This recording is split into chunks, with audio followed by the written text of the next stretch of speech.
I should say, first of all, that this event has been made possible by a grant from the Heritage Lottery Fund. That's why you got free tickets. And we're using a grant from them to digitise the Frontline News Television archive.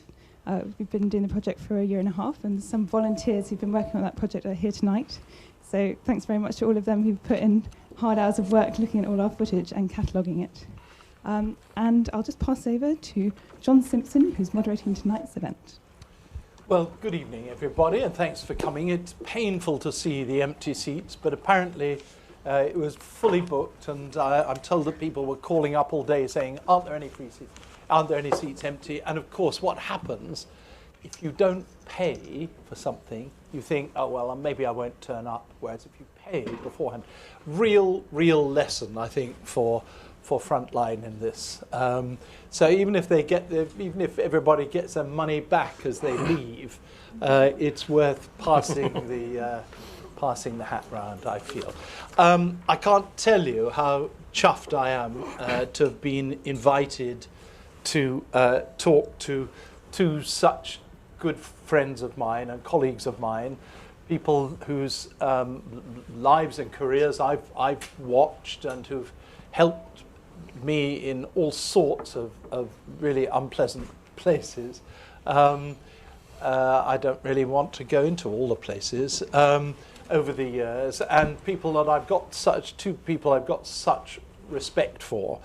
And this evening we'll see an interesting photograph which really seems to record the start of Frontline, and I'm very proud to say I was sitting there. I wasn't doing anything and didn't do anything to help it, but then why change the habits of a lifetime? I'm going to ask both Peter and Vaughan to talk about these various things that we're going to see, various bits of video that we're going to see.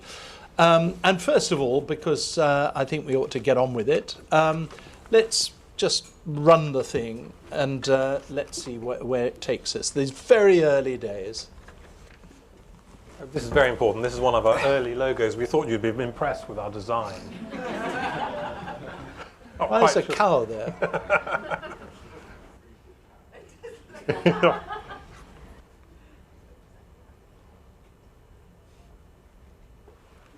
So we better say who these people are. Well, on the left, it's with the camera, it's Rory Peck, and the middle chap with his hands in his pockets, of course, Peter here. And Peter got Rory into journalism, and he got me into journalism. He was the sort of person that sort of invited you along to be a sound person and help him do his recordings.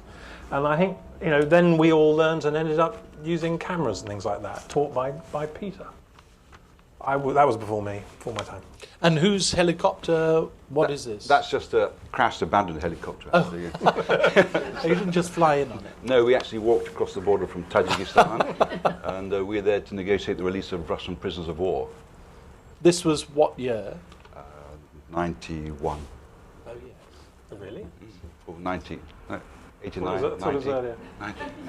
It's a long time ago. Oh, I thought it was about 84 or something. Anyway. No. Let's go. I'm sorry. I'm probably interrupting the flow of the whole thing. But how did it actually start? You went on about the week or something after the Russians invaded in '79, didn't you? I turned up in April in '79 in Afghanistan. I actually went by bus from Victoria Coach Station. That's why it took me a bit longer than the Soviets. But you started out didn't you start out a week or a month or something after the invasion? It's about 2 months. 2 months. As I said, it took a while by bus. Had to go through Iran, where there happened to be a revolution going on there as well, so that delayed me a little bit. And with a camera? With a still camera. I was a still photographer in those days. So my intention was to cover the war in Afghanistan. I thought that as the Soviet Union's invaded, superpower, this is actually a very important event that should be covered by the media. Initially, I was planning to go before the Soviets invaded, because there was a very good cameraman called Nick Downing who did a film in Kuna, which very impressed me. It's on channel ITV. And then the Soviets invaded, and I decided not to go because all the professional media would go to Afghanistan. there'd be no chance for a sort of green photographer like myself. So I put off my plans, and then I realized there was actually no good pictures coming out because either people went on the government side, which were controlled, and no one had time to go with the Mujahideen. So I realized after 3 months there was still an opportunity. So that's why I decided to go by bus, because I thought if I had a return ticket, I might come back a bit quick. So by going one way, I really had to make money to get home, and that was the idea. And it was motivating myself. You spent 9 years there. Well, I got back for last week, so I've been there sort of ever since, actually. And Vaughan, when did you go to Afghanistan first? I ended up getting a job, which you'll see some images of, as a microlight pilot. And Peter and I met up because he seemed to feel that these microlights would be terribly useful in journalism. And we met up, and then Peter took me in. And my first trip to Afghanistan was on a project that was one of your panoramas, actually.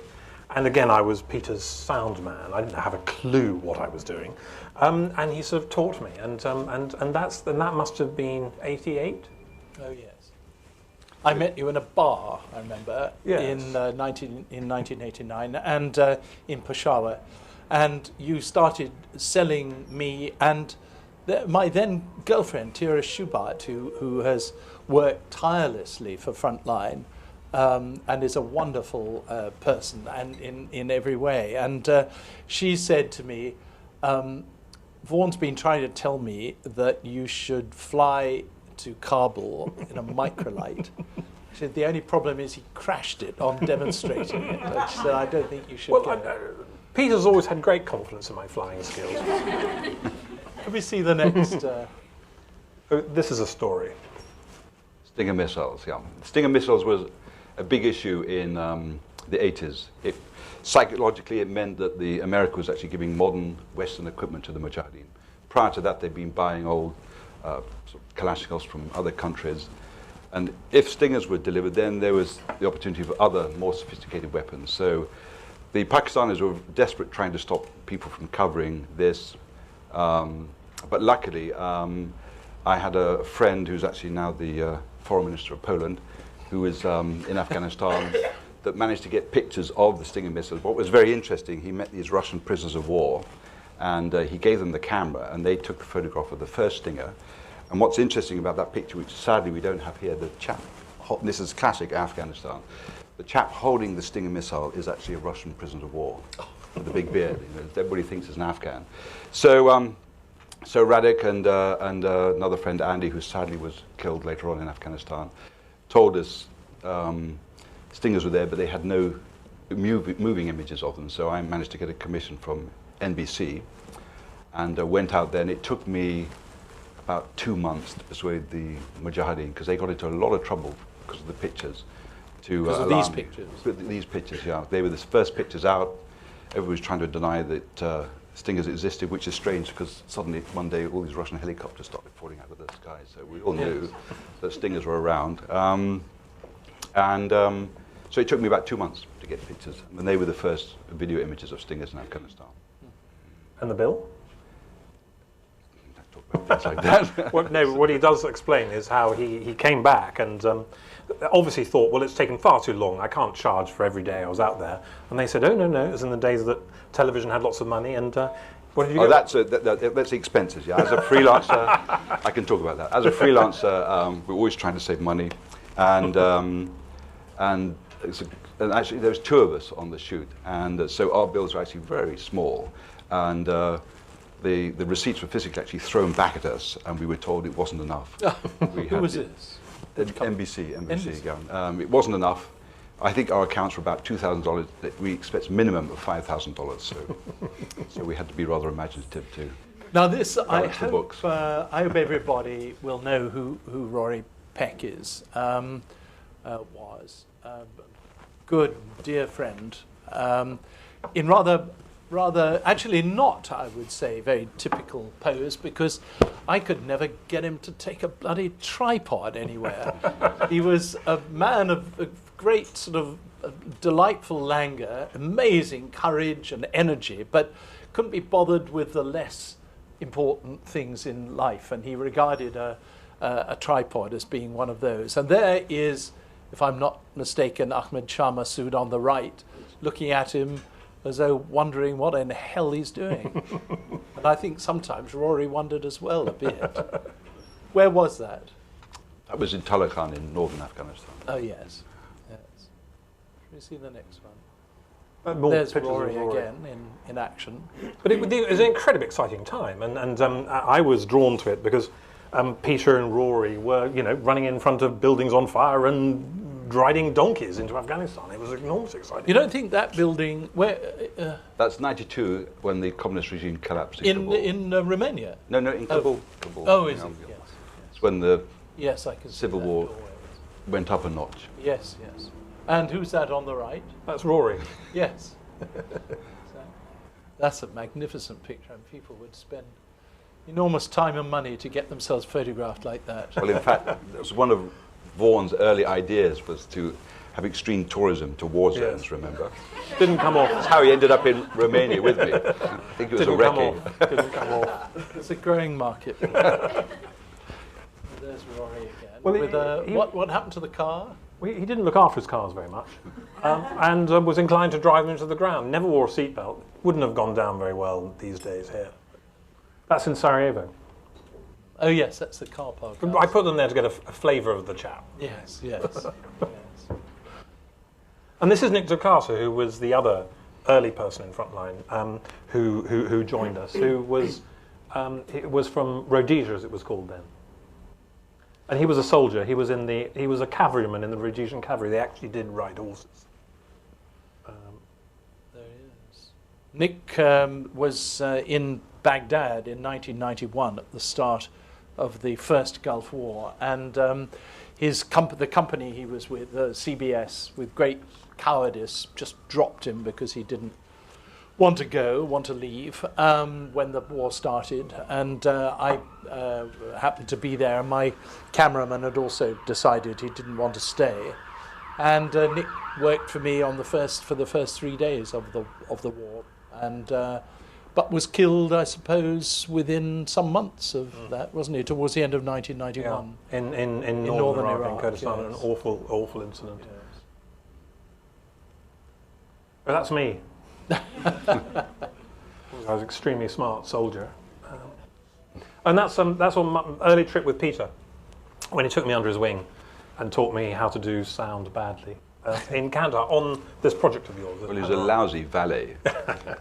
Couldn't make a cup of tea. So this is 1989. This is Panorama with Eamon. Yes. I think Eamon might have taken I the should picture. say, It's Eamon's picture. Yes, yes. Peter turned up one day in the Panorama office with another cameraman, Chris Hook, with a proposal that Panorama should fund a long-distance program, I mean a long-lasting program, which they hated doing, of course, about the coming fall of Kabul. And so they said, they had this plan all worked out, that we would, one team would work with one group of Mujahideen and another who seemed likely to be able to make it to Kabul. And the other team would work, so one of the two of them, in other words, would work with one or other of the people that Panorama were prepared to put up. And Panorama put up a producer, Eamon Matthews, and me, and I got a call from the editor of Panorama who said, I've just met two maniacs who've come in trying to sell. And he said, I'm afraid to say, this is self-regarding for me to say, but it is true. He said, you're the only one I can think of who's stupid enough to go with them.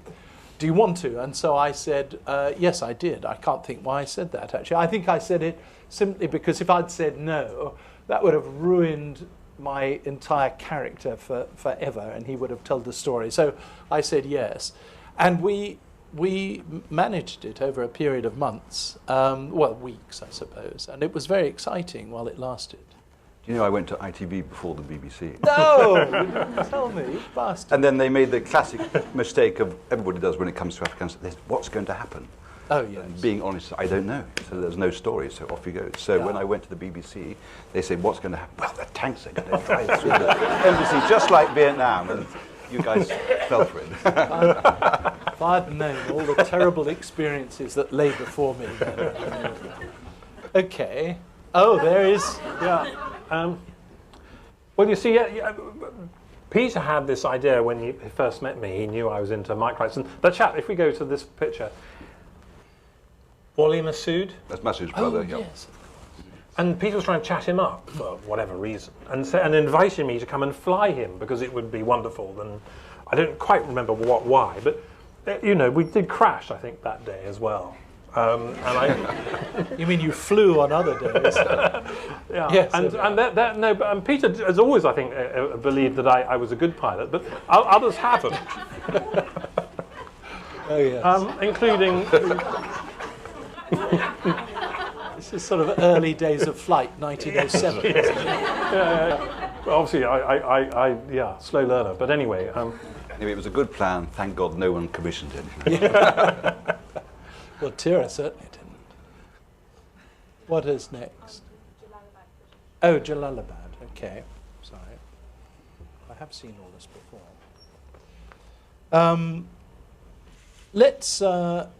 Let's look at this is some of Rory's footage from Jalalabad, which we bought and incorporated, I think, into this Afghanistan panorama. I have to say, and I'll say it again a little bit later in other terms. We got Rory Peck's footage from the what passed for the front line in around Jalalabad, and I'd personally never seen such good action pictures in my entire life, and we've got a few of them here. I actually, when I saw them earlier, I thought, well, I have seen other stuff like this now, but at that stage, certainly, I'd never seen anything as exciting as this.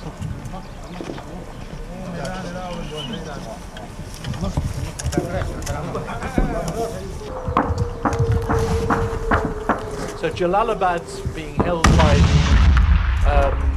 the pro-Soviet forces. I mean, I think the Soviet forces had actually left there, but Jalalabad's controlled by the government, and these characters are coming out. And you know, we hadn't really seen pictures like this before, not close up like this.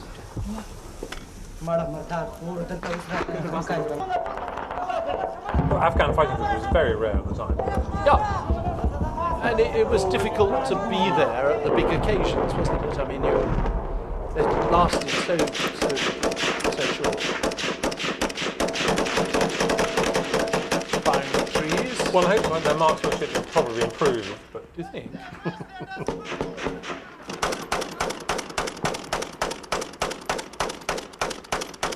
that's not going to be accurate, is it?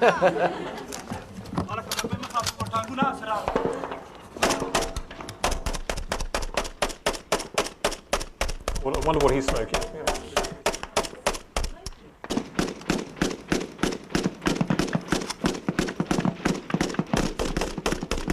But unlike some of the stuff that you see, alas, on television news, this is the real thing. And there was a little sequence, which isn't there for one reason or another, which really gives you that kind of that sense of actually being there as Rory runs along, well, shambles along actually, and the bullets are flying just a little bit over his head. And when I saw that, I just thought, I've never seen anything as good as this at the time. Well, there, I've just been told, is the photograph of really the first sort of gathering of Frontline. There are others there too. The man in the left is Bob Prabhu, a BBC cameraman who's just retired, a very good and close friend of mine. That sort of moon-like face on the far side of Peter Jouvenal is me. And Vaughan, you can scarcely recognise at the back on the other side. Rory's head is familiar from everywhere. Tira Schubat, my former girlfriend, is there. And tell me, I mean, did you discuss it there over dinner? What was I doing that I didn't hear about it? Well, we had known each other. Peter and I had known each other for a couple of years by now. We had been doing stuff in Afghanistan. He'd brought me into journalism. Peter had been running something called Video in Pakistan, or was it called something else? It depends if you ask Rory or myself. So I would say Video in Pakistan. He would say Video International Productions. It wasn't very So we profitable. needed some coordination. That's Because they used to, if they made Sounds any like money. a massage parlour. Well, Rory used to raid the till, didn't he? If you made any money and go and blow it on, parties. But anyway, the whole idea was that we would get together and try and run this freelance agency. And Rory had these great ideas that it would somehow be like Magnum. I don't think it was ever quite like Magnum, but in a way it was quite interesting because it was using small format cameras and it was doing something very photojournalistic in video. But it was in Romania, in that place. We believe on that night that we decided to do it. We can't decide. I don't think it could have been Christmas. I think it was New Year. Day. I think it was New Year because Christmas Day was the night they hanged, or they shot rather, Ceausescu and his wife. I think it was New Year's Eve, 1989. Yes, and the height, just after the height of the revolution. If indeed it was a revolution, I suspect. Ah. Sometimes I wish someone up there will find me. Till then I walk alone. Yeah, no, I have to explain that music. I apologise. It's the archive project. We're not quite onto Romania yet, and so I took that out of a video. We made a music Great video. mistake. But that's Rory's footage, and of course, Rory was the first of us out there and got this amazing footage, which you will recall, of the revolution. And Peter and I followed out a day or two after. But it was typical Rory footage, very close up. Sorry, go on. Actually started at Claridge's, this episode. Because Rory was having a meeting with a friend from ABC, and Rory decided that he's going to go after Christmas to cover the revolution, and we told Rory, no, this is going to happen before Christmas. So he was concerned about getting back and being with his children for Christmas, so I said, okay, if you can't make it back in time, I'll come out and take over from you. So that's how it came about. We had, I can't think how we had some relationship with all of you. We must have negotiated it beforehand, I suppose, because of the panorama, I suppose. That's right. Because Tira Schubat and I, and Bob Prabhu, the cameraman who was there, BBC cameraman, drove through the night to get to Bucharest. Got there at dawn, and I kind of walked around. There was a lot of shooting going on, and I found a strange character with a red sort of rag tied round his head and a great big bandolier, like some sort of amazing pirate or something, who had it was standing in a doorway, and I kind of dived and ducked into this doorway, and I looked up, and there was this pirate standing there, and I said, hey, good outfit or something, thinking he wouldn't speak a word of English, and he said, thank you, I'm working with Rory Peck. And I said, well, Rory Peck's the man I came to see. Where is he? And just across the road, which was no wider, than this building, this room, was a great big, 6-story building, completely on fire from the ground floor to the roof, and fire pouring out of the windows. And I said, where is Rory? And he said, oh, he's in there. So I said, please, come on, he's not in there. And he was. He'd managed to borrow a kind of fireproof gear from the local firemen who had all done a runner, but they'd left this suit with Rory. And so Rory was inside the building and got some absolutely superb, characteristically Rory shots. Too short, too wobbly, but, they were of something that nobody else would ever have dared, well, possibly these two accepted, would have dared to get. And so we bought all that, and then we worked with the three of us, plus Rory, and Tira all worked together. And edited. Remember, And, edited and it in Peter Australia. did the most marvellous series of interviews and filming following Ceausescu's escape. If you remember, he escaped on a helicopter. He was dumped down. Everybody betrayed the poor old sod. I did feel sorry for him towards the end. And everybody, they'd keep on, they'd hijack, he and his 2, 3, first of all started off with 4 guards, I think, didn't Yeah. he? And every time the driver that they'd hijacked would lose his nerve and said, no more petrol or whatever. So they'd all have to get out. But there was a pattern. One of the security people would just do a bunk. He'd say, I'll go and look for another vehicle, Mr. President, and then never came back. And then they'd stop another one. Madame Ceausescu was there with her gun, pointing it at the drivers as they drove along. They'd drive on a bit longer, same thing would happen, same thing. And eventually they handed it. Peter had the whole chain. He went back only about a week later, I think, wasn't it? Magnificent stuff. I mean, real journalism. This is there to illustrate some of the equipment that we use and try and explain a little bit. I mean, that's Peter below the tank's gun with one of the old cameras that one initially used, which you see it's got an umbilical cord. You were separated to the chap with the recording button, and he hasn't got his soundman there, so it was a sort of 3-man crew, which of course, John, you'll recall. But on the next slide, what we really did, and these pictures of me because I put it together, I'm afraid, I mean, all of me really, but I mean, again, we used to use these small things, and that was really the opportunity. So it really was photojournalism with video cameras, and that's what was new. We were the first group to start using these things. Oh yes, and we were, technology, the thing I'm trying to explain as well is, because I think you see it today, we responded to the available technology, and like the computer editing system and the satellite things. We were early adopters because that's where the opportunity was. That was our ability to get into the news industry. We didn't come from the news industry. We came from elsewhere, as you've seen. And I think that happens today. I mean, it may be the internet that does it, but there's a sort of democratization of news, and we were early part of that. Our problem, of course, was that the market was the traditional news industry, and we had to work to that. There was no internet that we could put videos up and things, which is obviously something that we would have liked to have had.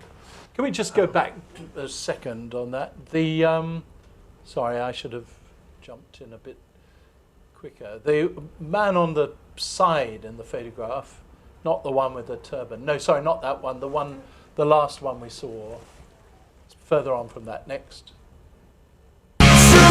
Oh, No, sorry, go forward, forward. not back. Next. Next one, I think. Yeah, that one. The man on the left, not the turban one, is David Loyn, my colleague from the BBC, sitting at the back, author of the book on Frontline, which, of course, I do hope everybody will. You may not be allowed to leave unless you can show you've bought one. The very first transmission by computer pictures. That's a historic picture. Yeah. Everybody uses them now. It's the first time anyone had used a laptop and a small satellite. We obviously relied on the chap beside us. Yes, he was the technical brains behind it. What year That was 2001. was it? That was the fall of Banyar. We were so that the Taliban had been pushed out the same day you were arriving home. I remember it being quite Yes. stressful, trying to get it all to work. It looks Yes. like it. We had to actually. send it in little pieces, didn't we? Yes, that's when you started to go bald. It is. Yeah. What's that? Oh, that's the satellite device on the roof. It's a terrible photograph. Yes. Oh, and of course, the thing with this is that it was man-portable. So you could see the rucksack there. That included all the equipment to film and broadcast, and that was the first. The secret, of course, was not to carry it yourself, though, because it was quite heavy. And the great thing about Afghanistan was that you're always able to encourage somebody else to carry it for. So David and I are walking, without any burden. But that really is historic stuff, isn't it? That's really, really nice. I put that in because it was rather difficult to fund this. It wasn't very profitable. And for most of the time we ran Frontline, we had an armoured vehicle business that supported it. And we made our money by renting armoured vehicles. That's probably broken down. Most of them were broken down most of the time, actually. But anyway, I just thought I'd include that. But that's where? That's in Bosnia. But we literally had to run this business to support our journalism. It wasn't because we often paid for our journalism. We did two things. We'd either make films, sell them, and try and interest various journalists who we knew to help us get them onto the BBC or Channel 4 or places like that, and also internationally. Or we'd actually crew for people, or we'd do both. We'd get our expenses paid by going and doing a crewing job, and then stay on and do our own journalism. But again, that wasn't very profitable, so we had to do this too. And that was our office. You had to buy the stuff in the first place. Buy the Oh, no, but we could make good money on armed vehicles. We were renting them for $1,000 a day at one point. It was rather good. Which and where is this office? Oh, that was that was outside Victoria Station. Oh. And it was the office. You can see Peter. Not Peter. manufacturing receipts. But what I would observe is that, yes, not manufacturing machines. Don't get the impression he was doing any work. Because actually, the next slide will show you that, you know, we had somebody, Susanna Nicol, who did all the work.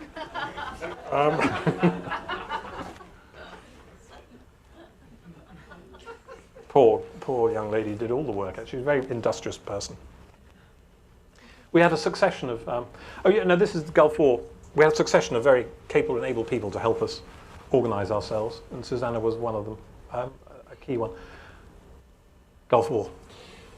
So this is really, well, I mean, somebody has written here what were FN Frontline News TV's key achievements. I mean, obviously the Gulf War 1991 was absolutely central to Frontline's success, absolutely central. But I mean, it wasn't the first time, because we've been talking about various highly successful operations before. But this was when you kind of got it all together, wasn't it?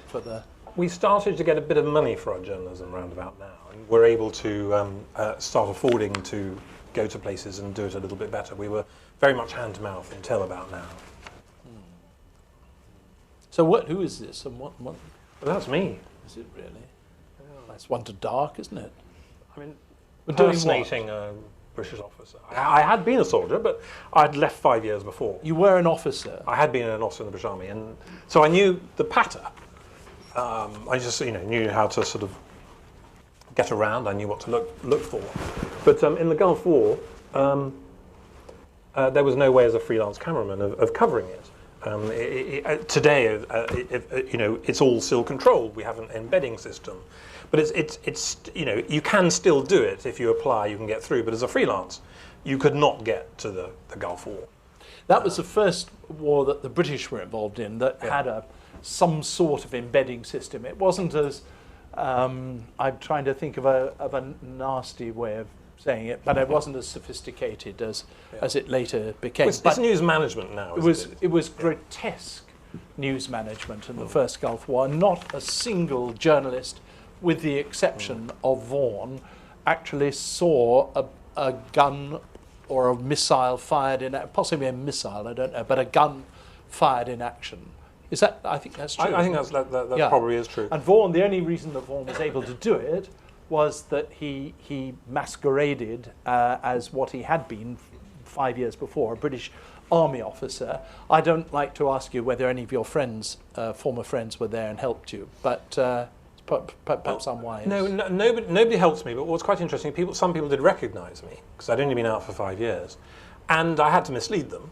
But I learned something about security, quite interesting, is that it's hardest when you're on the edge of something. The closer you get to your objective, the less likely it is you could conceive of being an impersonator. And so you can get away with a lot more. And so people are busy, aren't they? They just kind of can't be bothered to act as policemen at a time like that. Exactly. And Vaughan told me that at the final briefing that the British general, I forget who it was. Yes, it was when they went over the start line into the offensive on the conflict, they had a sort of briefing, and what was amusing about it was that they knew I was there, but not in the room. They knew you were around somewhere. And the military they call it an orders group, where they give the instructions and the detailed instructions to everybody, and it fits a certain pattern. And it came to a certain section on the delivery where they deal with the media, and they said, "Oh yes, look out! There's this chap Smith, he was impersonating a British officer around somewhere, and I was in the room, and that was quite funny.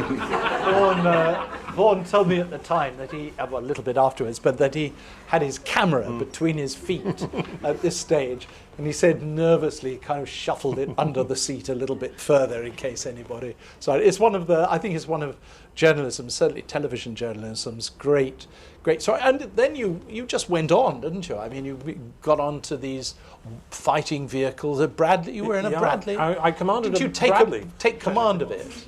Well, I sort of had to film because, you know, otherwise I couldn't get out of the hatch. You couldn't see much inside, and I was assuming, well, I wasn't a captain at the time, of course.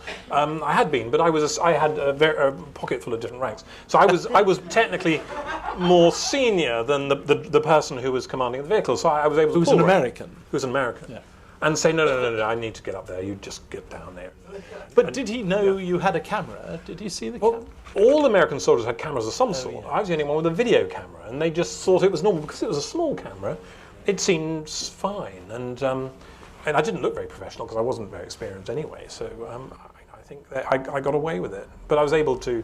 I don't think I won the war. I don't think I had any impact on it, fortunately, and one shouldn't. But one was able to throw. Well, they were the only pictures of anything fired in action. The trouble was, I won't go into the story now. It's very romantic and exciting, but Vaughan got stuck along the way and robbed, and the mafia came into it. They happened to be in Sicily. It's a great story, but the pictures did come back some days afterwards, didn't they?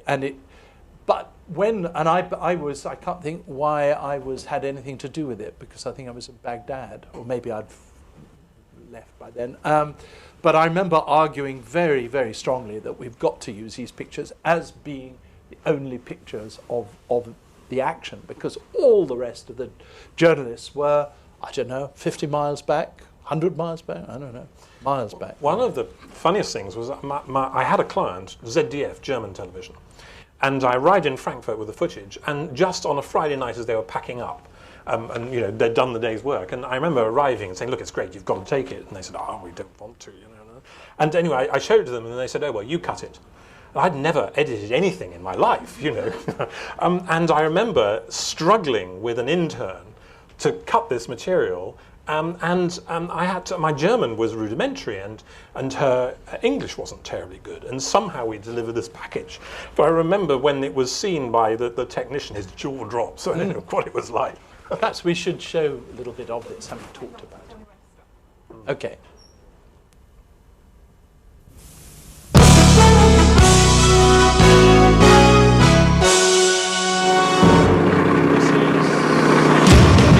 The closer I got to the front, the less people suspected that I could possibly be a journalist.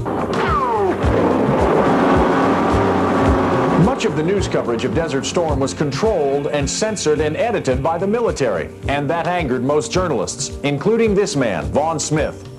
As a freelance producer and cameraman, he's covered conflicts all over the world, his way, without restrictions. So for this war, he took extreme measures to get the real story.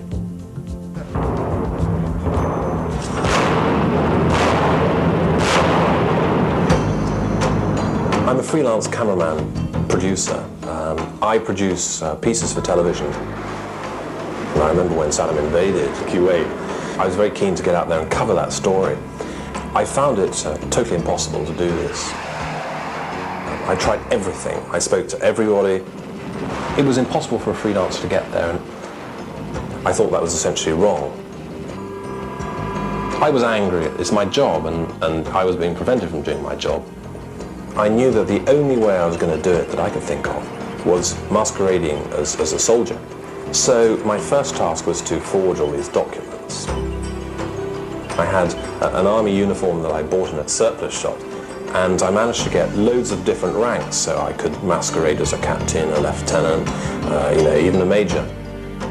I decided that the best way to carry this bluff out was to do it with absolute confidence. I'm not embarrassed about being on film. You should be. I'm not. I just bossed people around, and never occurred to them that perhaps I wasn't real. I walked into this airbase, and found a vehicle that was going over to Saudi Arabia, and I just got on it. I was pretty frightened, actually, and I thought they're going to catch me, but they didn't. I went straight through, and I got right up to the front. I even went to a unit that was firing off these multi-level rocket launchers. I didn't realise quite how complicated it is, because you have to establish absolutely 100% where you are. What's happening here now, sir, is the gyros are realigning, and it takes a lot of time was spent initially finding our location and then typing in the coordinates for the targets that we'd been given. 740. It was all very computerized. Suddenly the shutters shut, and we became completely isolated from the outside world because the fumes from the rockets are toxic. When they actually fired, the whole thing shook from side to side.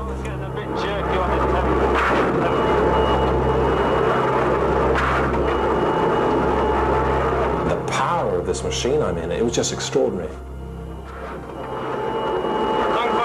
I counted it. And we actually had a problem because the computer gave a readout that one of the rockets hadn't gone off. The guy was pretty worried then, and he actually got out. I had to act like this was normal. I did this every day, but of course I didn't do it every day.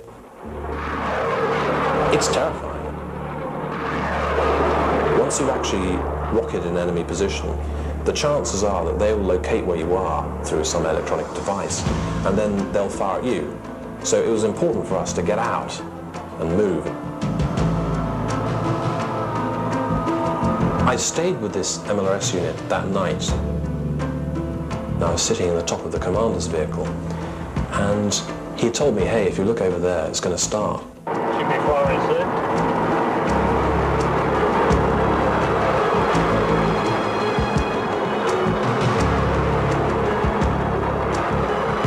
I saw 6 completely different rocket launchers firing at once. I couldn't believe it. I was stunned by the noise, the ferocity of what was happening. I was much closer than I should have been. A small fragment from what's called the backblast came out and actually hit me on the helmet. Gave me a real shock. And I actually dropped the camera, which is why suddenly it goes kind of skew. Well, I think that's absolutely magnificent, and it's one of the best. I think it's one of the best pieces of combat footage I've seen, big-scale combat footage, and it was the only thing that anybody anywhere saw of what really happened in the first Gulf War, and I'm proud that I was the one that persuaded the BBC to spend the money on buying it off Vaughan, because I think that was really worthwhile. So, where do we go to next? I think this is Peter in Liberia, isn't it? So what year was that? Just before the invasion of Kuwait by the Iraqis. So sort of summer of 1990. Because it completely destroyed the story in Liberia. No one was interested once Saddam invaded Kuwait. Yes. So this is Peter. What who were you working with? I was there for ABC. Liberia is America's only colony. It's apart from everywhere else. It was founded by those Americans who were sent to the United States as slaves, and then they decided to go home. So this is how Liberia came about. And sadly, there was a very nasty civil war going on, which was based on different tribes trying to kill each other when the president was captured. So these are some of Charles Taylor's fighters that were involved, and we're just on the outskirts of Liberia, near the German embassy. And a lot of these chaps actually come from the countryside, and they don't really have much of a dress sense. So when they found women's shop, they'd actually put on women's clothing and wigs. You told me that one of the most frightening things that ever happened to you was being in Monrovia, is it? Monrovia, yeah. And gangs of people like that just looting the shops, and they looted a wedding shop, and which was next door to a lamp shop, sort of an electric lamp shop, And so he was chased down the street by these characters wearing full wedding gowns with lampshades on their heads. To be killed in that way, I think, does sound pretty realistic. Can we see some more? Pretty tough images, I'm afraid. Just a bit of a health Yes. warning. Yeah. And just before you show those images, I have to say that I have a habit on purpose. I tend to film things that sometimes are not very palatable, but I see it as my job, or used to be my job, to record these events. And some of these images I know will not be used, but in fact, the killing of the mother and child actually was used later on. Anyway, that's why I film these things. But one also has to be concerned about, will people act up to the camera as well? In the case of Liberia, this picture they obviously did. Well, that white bloke in the front's really acting up. But generally, they would come up to the camera and say things, but not do things just because the camera's there.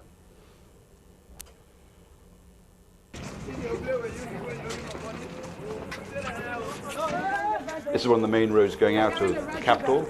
So some refugees would try and leave, and these people would stop them and question them.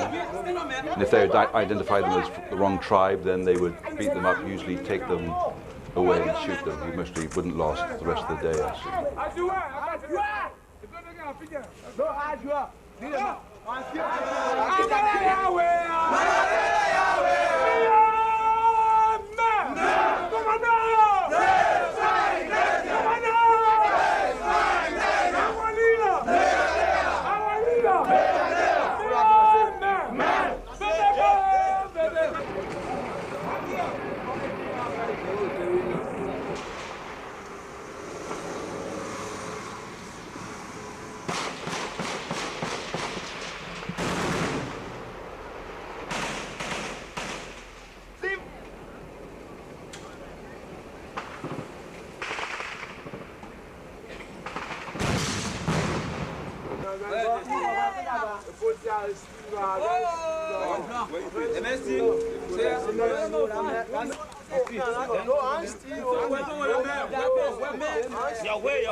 I didn't know what he'd actually shot.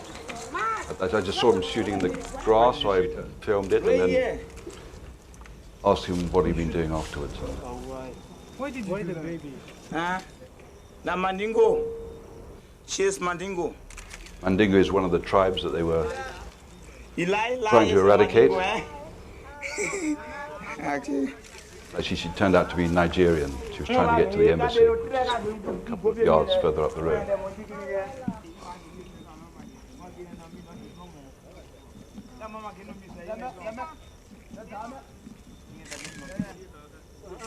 That's her passport.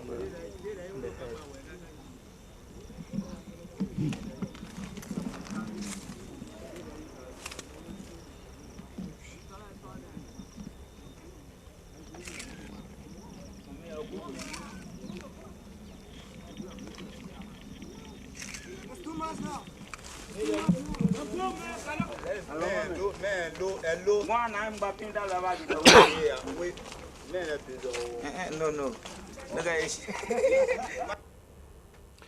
Peter, I have to ask you, was there anything you could have done to, not obviously that woman and her baby, that was done before you could have got there, but to have helped anybody?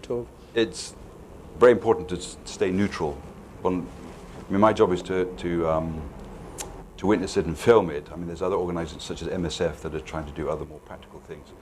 But if you get involved in trying to help one side, then these people who are quite simple might think that you're representing them and turn on you. So it's a very, very difficult position to be in, and actually quite dangerous. In the case of Afghanistan, Afghans always kill for a purpose, which you can figure that out and avoid those situations. But in the case of Liberia, they were killed, as far as I could understand, for no reason. I mean, shooting that lady with her baby was not even from that country, although it should be shooting children and mothers anyway. It just shows you what they're like. And the fact that he laughs and talks to the cameras as though it's nothing. It's one of the disturbing things about working in Africa. Will anything have happened to him, do you think? No, but Charles Taylor, he has been put on trial and now serving a sentence for war crimes committed by his troops. And some of this material was used for that trial. So where do we go to next? Bosnia.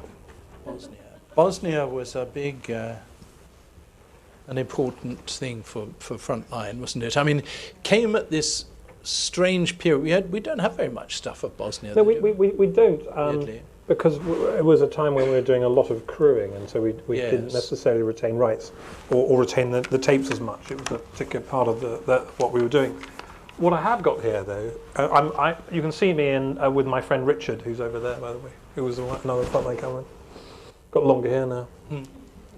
Bit of a hippie now. But anyway, we filmed a documentary, and we're going to show a clip of that, which is quite interesting because I think it actually shows perhaps how not to do it. And we're often criticised for showing it. It seems to not do our cause too much good, but I think we should still. Oh, that's Peter was there as well. That's us there. And one of the armoured vehicles that we used to use. Oh, Robert King. Oh yeah, shooting Robert King was a photographer. Richard and I were in Sarajevo. We were in the siege there for months and months and couldn't get out. And there weren't so many cameramen there. So we would work in the evening, we might get a job with CNN, or we'd shoot our own thing in the afternoon, and in the morning we'd work on this project, which was really what we were feeling at the time was that the press were inclined to do documentaries about journalists that we thought were slightly two-dimensional. And that they, almost as if they came from the marketing department of the organisation, that promoted, we thought, journalists as really not very human, and one thought that perhaps one shouldn't trust journalists if they're not perceived as like us, and if you can't trust a journalist if he's presented in a way that he not really is, then should we really trust him? And so it was really a response to that feeling that, of course, at Frontline we were very close to the industry, but we were outside of it. We were sort of the parrot on the pirate's shoulder, and so we saw it close up, and we did very much feel that the industry wasn't honest about itself and didn't criticise itself. And so we wanted to make a documentary that showed journalists as humans, and in my experience, a lot of us are not perfect people, but it doesn't make our journalism any worse for it. And I think that's. But this particular film is quite funny because this is before we see Robert turn into a good journalist, and it's sort of how not to do it, really. Where are you heading? Frontline. Some positions, firing on the Serbs. Dangerous? So I say, so I hear. Yeah, a little bit. It's not the safest.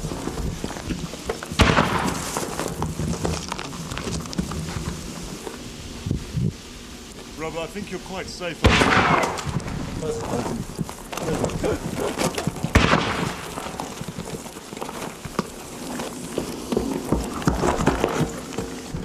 Mush, here we go.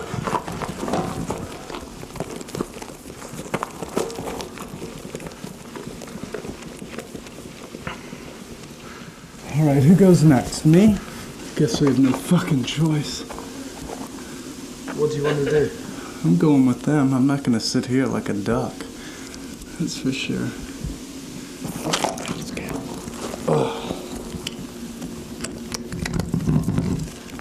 Tvoj, ne valja bijelo. Oprema. Možeš ti.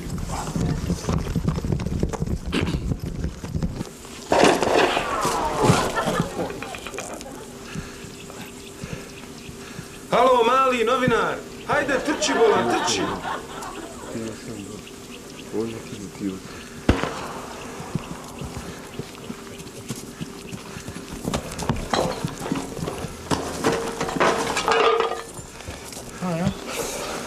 catch it.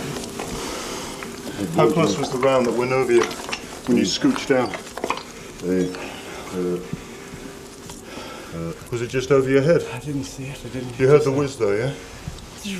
Yeah. Just a whistle. Happens all the time.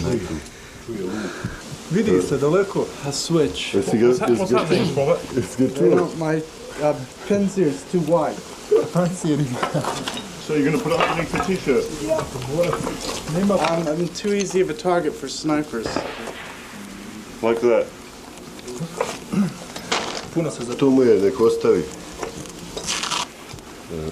Maybe I'll just do black. It's a pity your arms aren't more tanned.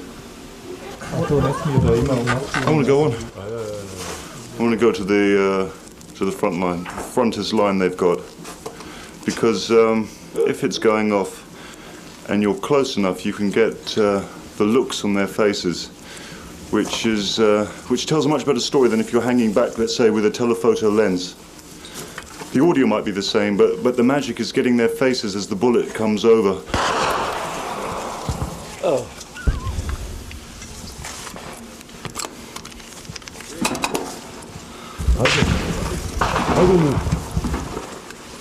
I'm not worried at all.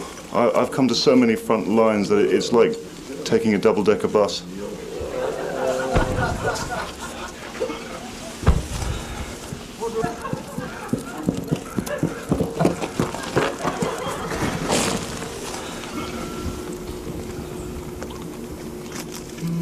So what do you want to do, mate? What are the other choices? Well, you stay here and get some shots of the soldiers, maybe some of the burnt-out buildings, and I'll just go a tiny bit further and see what I can get on audio. Are there trenches up ahead? I would imagine so if it was a front line. But, I mean, I think if we go down there, what you just experienced there will be like kisses from a baby.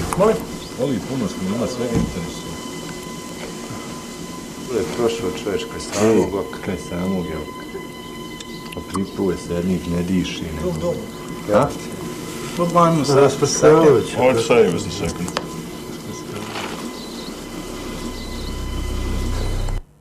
Well, I don't know. Well, you can buy the movie. I feel for the one that's looks like Ahmadinejad. The one that says he's been to more front lines and he's caught double-decker buses. Oh dear, there's always people like that. I'm sure that David Loyn and the rest of us up here know that very well, and probably you do too. There's always somebody that likes to behave like that. Anyway, poor old chap. But he was all right. He nearly wins the Pulitzer. He does jolly well. Yeah. But you see this chap develop, and it was interesting to study him in his career. Did his career continue for long? He's still doing it. Oh, good. Okay, so where do we go from here? Chechnya. Chechnya, I think, I don't know whether the two here would agree, was probably the nastiest of any of the wars that happened in the 90s, and perhaps the nastiest of any wars of our time, I think, because the Russians really didn't care who they killed. They bombed the place. They had aircraft bombing, didn't they, and heavy artillery, and it was horrible. Let's see a bit. And also in Grozny, actually a lot of Russians were still in Grozny because the Chechens had places in the countryside. So actually most of the Chechens, civilians, left the city and were living outside. And it was just the old Russians, pensioners predominantly, that were still living. And the fact that they were being shelled by their own army is... I mean, again, health warning on this one. I think this next piece you're going to see, there are two pieces. The first one, again, I think brings up all sorts of ethical issues, not unlike the Liberia piece. We were both there. And the second one shows a different side of our journalism.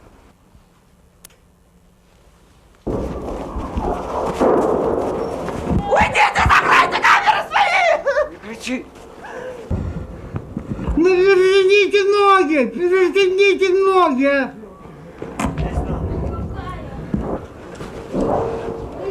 These people have been queuing up for bread. The Russians shell them, even though they're Russians. Yeah. We get some soldiers down here, but we stay here. We're only going to draw fire. Let's just do the story. Yeah.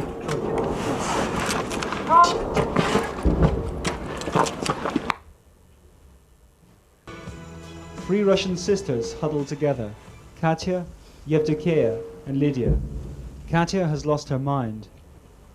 They haven't dared go out for 5 days. They have had no food, no contact with the outside world. There is only the sound of shells landing outside.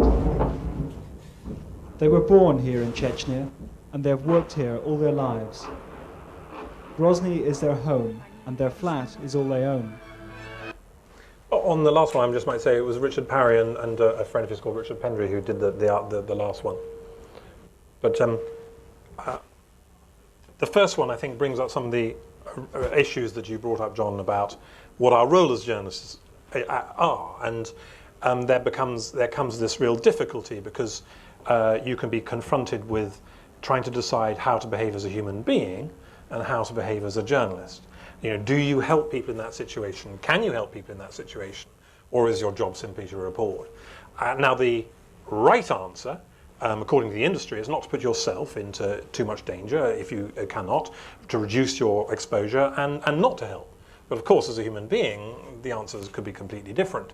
In the first Grozny thing, there was no hospital. If you've lost legs, the reason there wasn't too much blood, it was so cold. There's not much you can do. And so, but I think for both of us, that is a memory that we have retained quite clearly, and it's one that I think challenges us to this day as to what we did, and what we could have done. I actually shot this one with Richard, so in fact we used to visit. Sorry, I'm the line. So we used to visit them every day and take them food after that. Yeah. So that's intervening. Well, just giving them a bag of food. I mean, they stayed in their flat.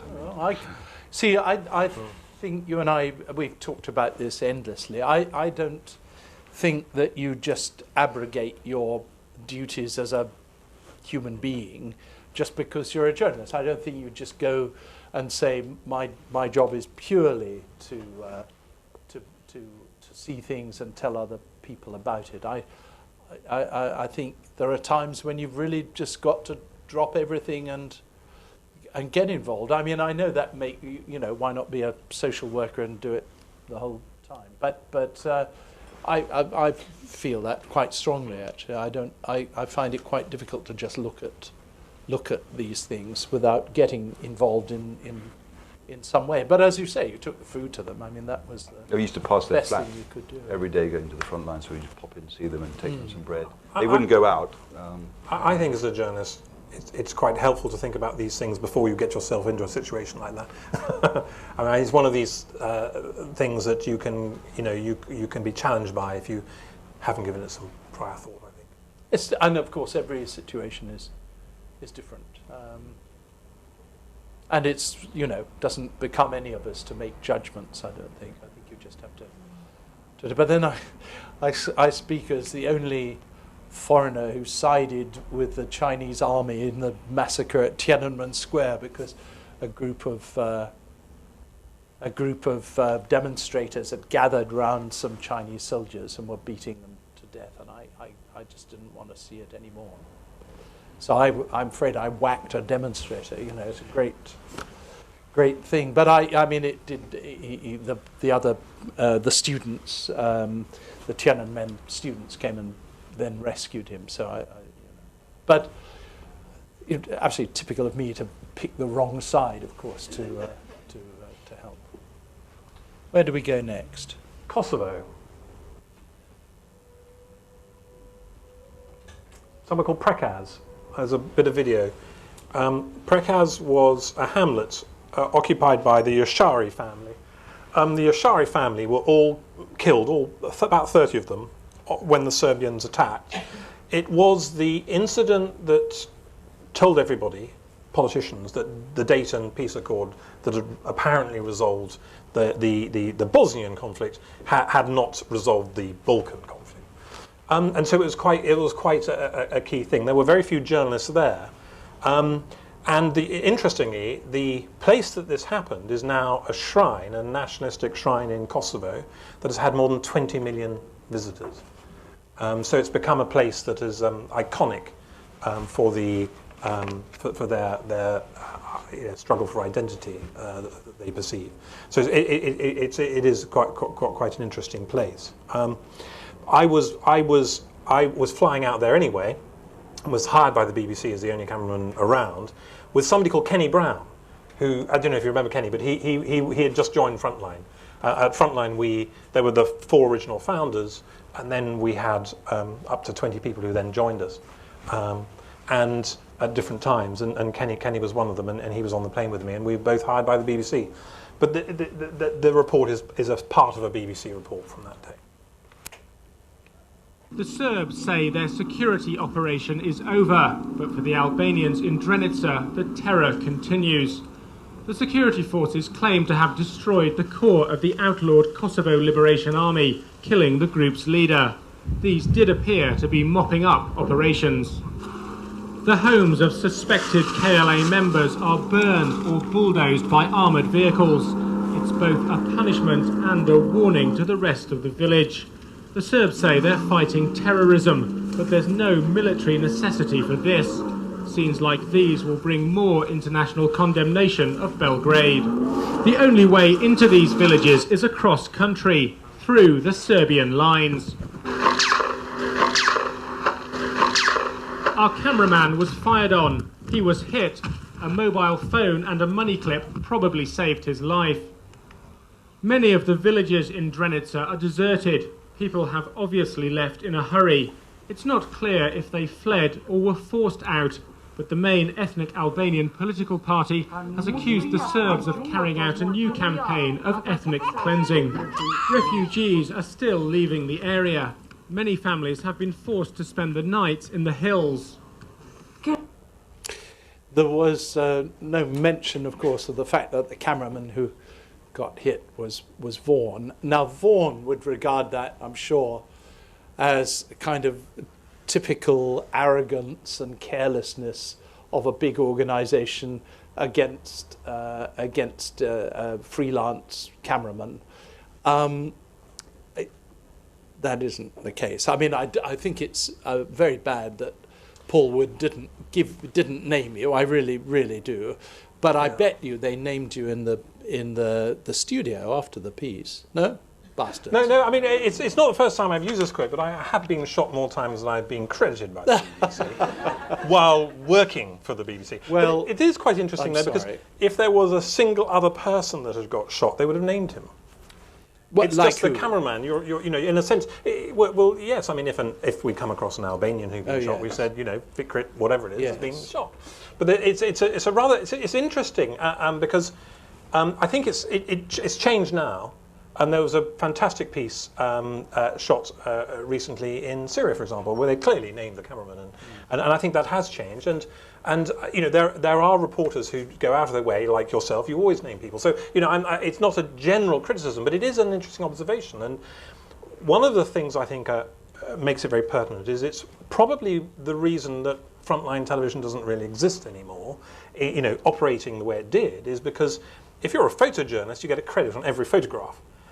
If you're a video journalist, unless you're doing the report, you don't. And so time and time again, our material would have been used either as archive or reports like this where, you aren't named. And it's, does anybody know? I mean, I bet half this room can name a famous war photographer, but not a famous war cameraman. So I think there is an issue that's, I think, problematic with this industry. I just don't, I'd like, I haven't consulted David Loyn before, and I hope he backs me up. But I suspect that all that was just that feeling we don't want ourselves to be the story. Don't you think? I think that's right. I think it has changed.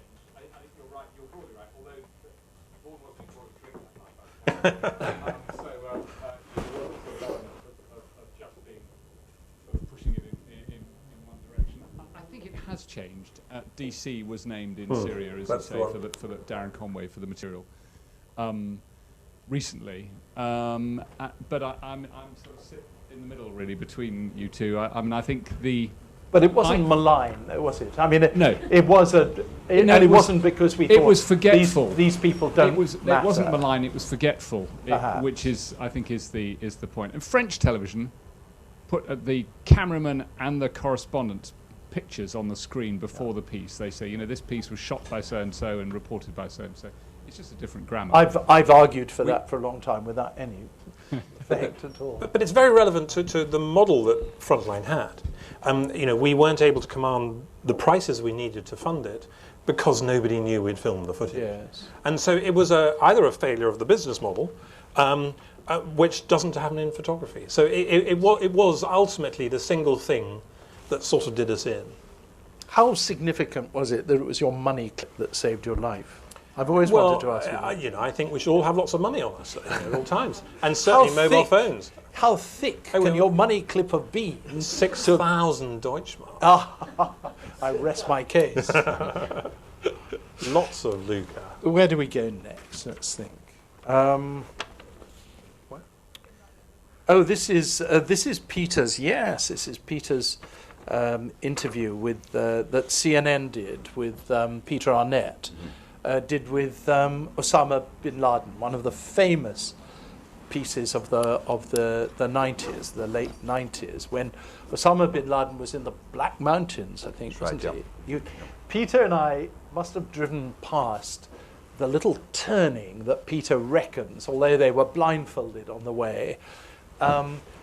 He always pointed out to me every time we went past it, he thinks that this is the road to the Black Mountains where Osama bin Laden's cave was. And this was before 2001, and I used to long to go down that little road to see what lay at the other end. I mean, we never did.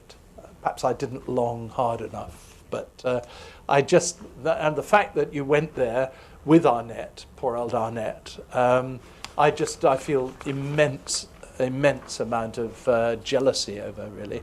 So did you deliver CNN the interview, or did they, how did it happen? All the hard work was done by Peter Bergen, who arranged it all. There was a chap living in Acton that was one of bin Laden's trusted Syrian friends, and through him he managed to get political asylum, the British government, so he was living in a council house in Acton.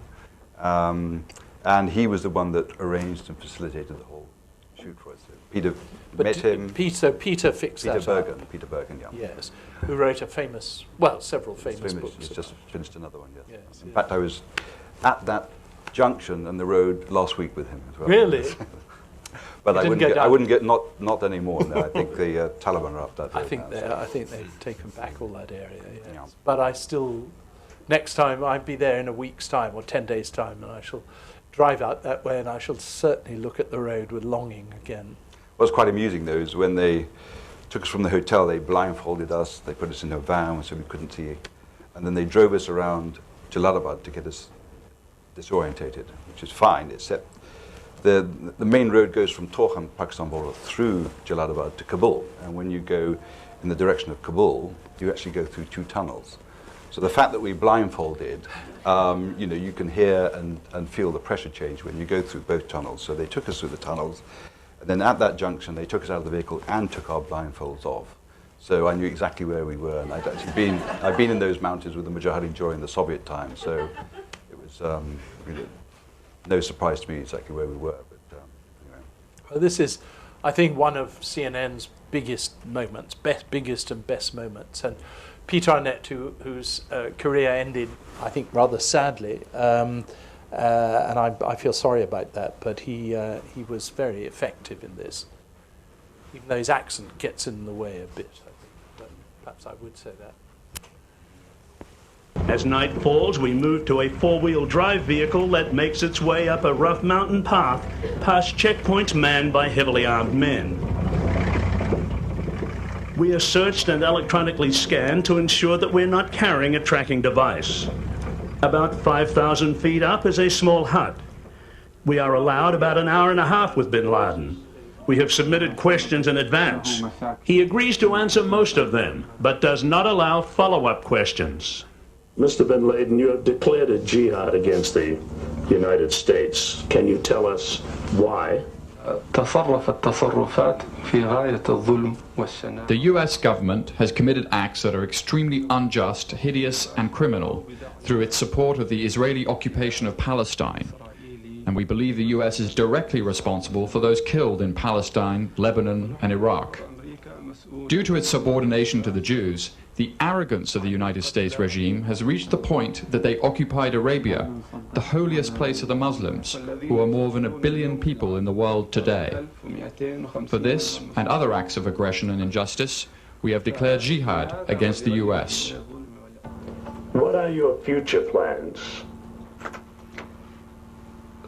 You'll see them and hear about them in the media, God willing.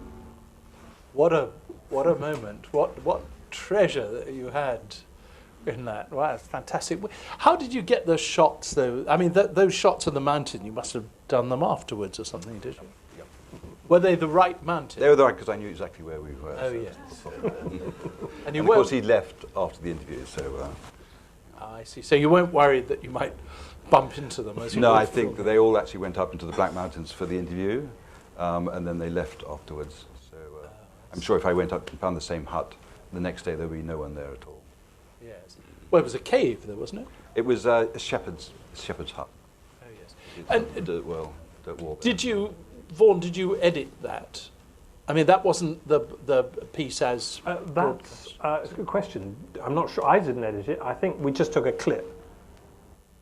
I think so, because. But it may well be that there's the first bit of the interviews. I think it could be two clips joined together. Yes. Yeah. I seem to remember there were other. He walks in and does. No, they wouldn't let us film. Oh, really? Yeah, they were as bad as the British government. They were really controlling what we could film. I actually had shots of him sitting down initially, more than that, and then there was a minder who came and made me erase it. You know, really? So, yeah. Really? And how was he to you? He's a sort of arrogant Saudi. He gave me sort of rather cold, sort of wet fish type handshake. I compare him to a bank manager if you're going for a loan. You know, he's rather arrogant and imperial. I've quoted you on that many times. Yes. And I got a loan the other month, so it's. I actually got a letter from him. I sent him a letter via a mutual friend of ours, Rahimullah, and. But shortly after this, goaded by this and irritated that I hadn't got the same thing and wasn't likely to get it, and I sent him a message in which he replied in very friendly terms and seemed to be quite a supporter and frequent viewer of the BBC. And altogether, I thought this letter probably better stay in my files rather than be reported on. So I've got it somewhere, or at least I've got Rahimullah's copy of it. So, where do we go next? 2001. Oh, this is, yes, I'm afraid it's me. Now, what happened here was that Peter and I, and a rather large army of BBC people, how many was it, about 7 or 8 or something, desperate to get back into Afghanistan, because Peter and I had left only about, I think, 2 days, was it, or was it a day before the 11th of September 2001? We'd been thrown out, really. 9/11? Yes. The day of 9/11, you came into my hotel room to say goodbye. And that was at the same time I was watching some aircraft fly to the World Trade Center. So. But we'd been in Afghanistan as a sort of guests of the Taliban, just until either 2 days or one day before, and our visas had kind of come to an end or whatever. But you know, I was racked with the knowledge that we really could have, if we'd forced it, if we'd known what was going to be happening, we could have stayed on just a little bit longer and actually been there on the day that the 9/11 attacks took place, having been ordered from bin Laden in Afghanistan. So it was one of those things that you just can't quite forgive yourself for.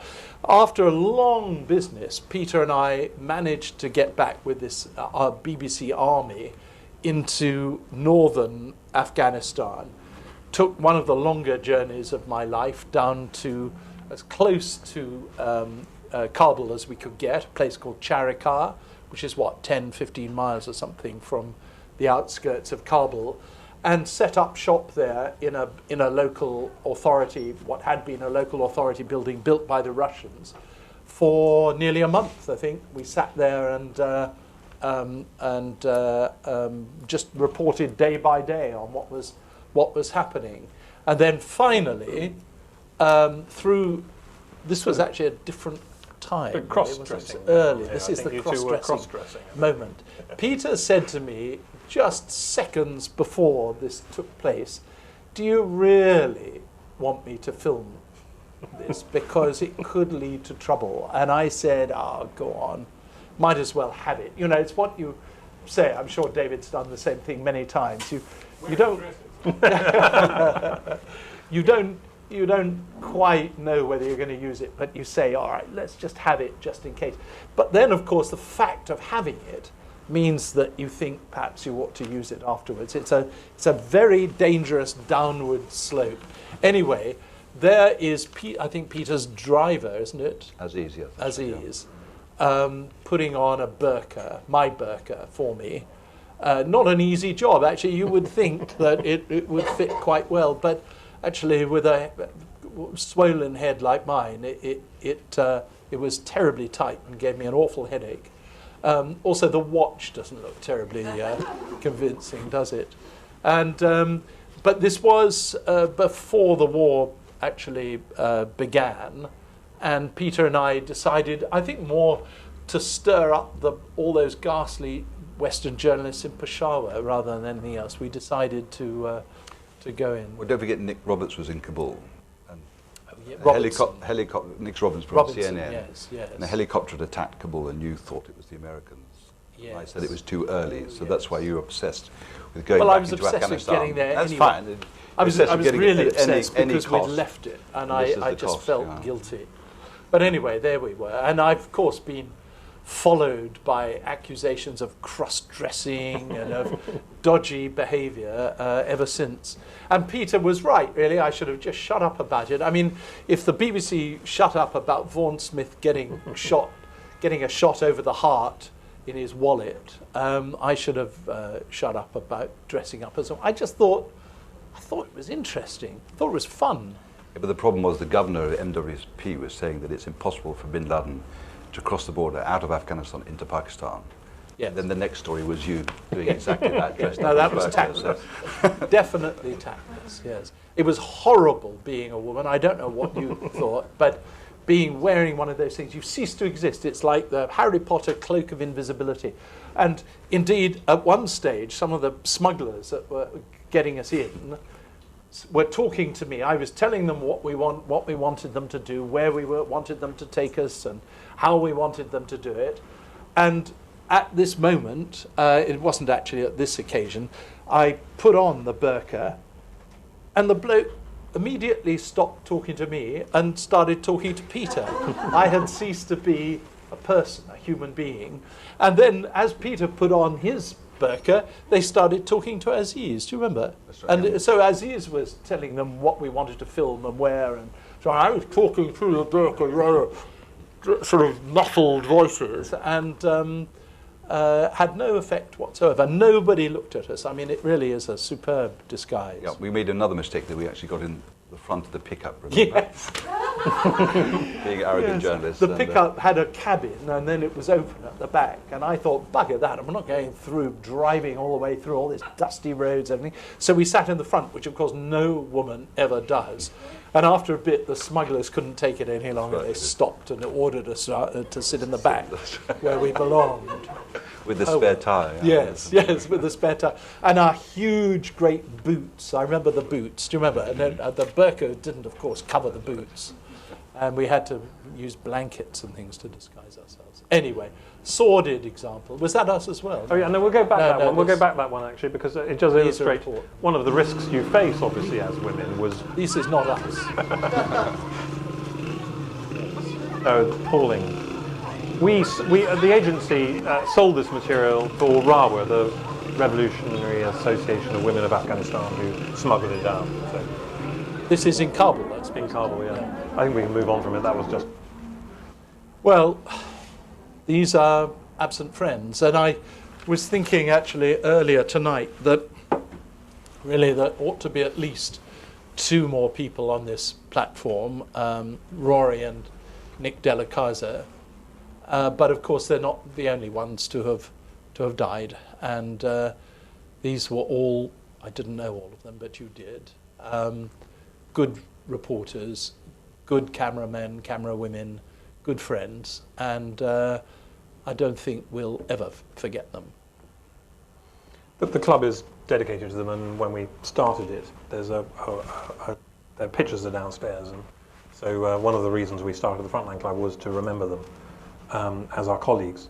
But there was a 50% chance if you joined Frontline at the beginning that you would have lost your life. We lost half our people. I mean, of the four two, founders, 2 died, and plenty more followed. It's not a safe job. But then, as Tira Schubart once said to me, whoever said that journalism should be safe? And I think that was one of I've quoted it many, many, many times, passed it off as my own thinking, but it is my thinking. I think safe journalism is the kind of journalism you don't want to be part of. Well, it's interesting though, isn't it? Because I think this is something that vexes the industry, because I think a lot of journalists believe that it should be safe. And that it's, and I think this is something that we struggle with today, because of course it is very dangerous. But our attrition rate was very high, and matched only by countries like Colombia, where you've got very particular problems. So, what are you doing now? What does Frontline do now? What are you personally doing? What's Peter doing? I'd like to know. Oh, this is just some faces of all the people we can move on. We had lots of other cameramen, and we thought I've shorted some pictures. Some people aren't here, and they'll be very offended if they're not. But anyway, sorry, yes, that's my fault. Well, but we can move on to the next slide. They're forgotten. They're gone. That's the first Gandamak Lodge in Kabul. We have a hotel there. It's switched from that location. Who suggested that idea? Yes, we walked in there. Peter, we got into Kabul. And we had about at least a half a day, if not a day's start on everybody else. And one of the places Peter said we've got to go round to was Osama bin Laden's house, where he was last seen. And so we went round there. As we got through the gates, I saw this place, and I said, you've got to take this over, and you've got to turn it into a guest house, because no journalist worth his or her salt would want to miss the opportunity of staying in the place where Osama and his 3 wives, I can't remember how many wives there were at that time, had been living. And it turned out to be true. Peter got it, rented it, turned it into Gandamak Lodge, and which lasted there for some time, didn't it? Until the owner started to want to take it over. He wanted the rent a bit high, and it was becoming a bit small for us. So we found another location, which is still going. Still good. Still a lovely place to go. But Osama didn't pay all his rent, did he? He owed $350 to the landlord. So Osama bin Laden owes you $350, also to the landlord. I think you're going to have problems getting that back. How very nice. And so now you have, well, sorry, just before we go to the glory that is Frontline today, but you've moved back to London, to England. That's right, yeah, because of the children. So now in Lincolnshire. 3 children? 3 children, 3 girls. Mm-hmm. An Afghan princess as a wife. That's right, yeah. Spent 6 days in jail recently because somebody wanted the house or something, wanted Gandamak Lodge. I suppose, was it? No, or was it more something a little bit more material than that. Yes. But you're going to, you don't do any camera work now, or not? No, much? well, I used to cover a lot of conflicts, and I think if you're married and have children, actually it's a bit, it's a bachelor's, a single person's job. So I have to think of those 4 people. So that's why I don't cover wars anymore. But what do you cover? Very much, normal business operations. But you kept Gandamak. The hotel's going well. We also have some other projects in Afghanistan, construction and things like that. Yeah, not very exciting compared to journalism. Vaughan, tell me about Frontline Mansions. Well, indeed, we rather like Peter went into the hospitality trade, it was a very difficult time because the agency was clearly at an end. We were exhausted. Funding was appalling. Because it was uncredited, we seemed to have not have made enough progress. We'd supplied an awful lot of material, some of it quite good to the news industry, and felt we'd done quite well in that regard. But it was very hard to see a future. But I wanted to stay in journalism, and I felt a real responsibility to remember our colleagues. I mean, half of them have been killed in the course of their work, and in a sense, we'd always been on the fringe of the news gathering industry. And in a sense, I've always found it a slightly jealous and protective beast. It doesn't promote its ethics outside its own arena, and in a sense, we'd been very close to that. And so I came up with the idea that we would start a club for journalists, and this harks back to that original photograph of us all having dinner in a funny way. Insofar as I've always found some of the best fun on a trip, of course the story, but it's the end of the day when you've filed, and you have a dinner with radio reporters, local people you've met that day, your fixers and people who make shit all happen for you, and it's always great fun, and that's something that we wanted to recreate here, and that was part of the idea. And it's been more successful than we ever expected. Where I have taken a slightly different route than Peter is I had this arrangement with my wife, who's Kosovo, who I met in Pristina, that she would run this and I would carry on as a journalist, despite the fact that I do have quite a few children. And this was a great idea, I thought, but unfortunately it was overwhelming, and so I've had to reduce my journalism significantly and help run this. So I still do a little bit. But Frontline as an agency for film material doesn't exist anymore. We shelved it. We didn't close it down. And I have a plan to bring it back to life. Not entirely, I haven't worked it all out, but hence the archiving project. I mean, we managed to get a 50% lottery grant, which we're very grateful for, to put the archive together, and that'll be available online. Then we might encourage other people to give their films to us to help them sell it. And I think, in a sense, we've got a lot of knowledge, a lot of experience in the industry, and we would like to give a little bit back. So I hope to see something re-emerge. And the restaurant is separate, or? No, it's all the whole of Frontline is a social enterprise. The restaurant, profits from the restaurant help fund events like these, as does the membership. So the more you eat there, the better. I encourage people to eat a great deal, and certainly buy lots of whiskey. It's all a good cause. But we have 200 events a year, and I think those are very often challenging, where we take things on, and I think we become a place where a lot of journalists value us, value the club a great deal. It's become a sort of rallying point, I think, for people who have a real calling for their trade, and it's a calling that seems to me to be harder to keep, because the industry seems to be shorter of money than it ever has been before, and it gets perhaps more dangerous than it ever was before, and so many journalists seem to walk off to do PR jobs, and the spend on PR is much greater than the spend on journalism these days. So in a sense, I think we do serve a role, and I'm very keen that we continue doing so. Well, these two country landowners, having done the difficult jobs, now they sit in the countryside and give refuge to famous exiles and all sorts of other things. Whereas poor old David and I still have to labour at the coalface. I'm now 68 years old, broken down in every possible conceivable respect, but since I have like them, a 6-year-old child, I can't give up the day job, and so I shall be still hobbling around asking for work, and possibly sometimes you might just toss me a coin, or perhaps a fiver if I'm really lucky. I'm sure. Might have to come to stay with you for, was it 13 months? No, 13 months, yes. 13. We okay. Well, have been hospitable. Don't forget your old friends. It's been among the many superb things that have happened to me in my life to work with these two, and I can never forget the stuff they've done. They may not really work with people like me any longer, which I think is a great shame. but it's been a marvellous thing to have known them, and something I'm very proud of. No.